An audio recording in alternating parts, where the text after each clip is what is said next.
how to translate any type of text or any language, any dialect, how you can simply translate it with help of Google Translate application or the website here.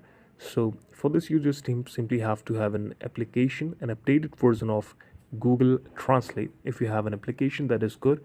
If you don't have it, that is more good for you, so that you can save space on your device.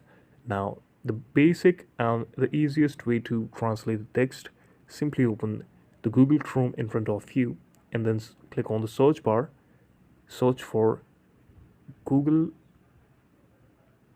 Translate, and then click on the Google Translate here. There is an application and the website as well. Click on the Google Translate website.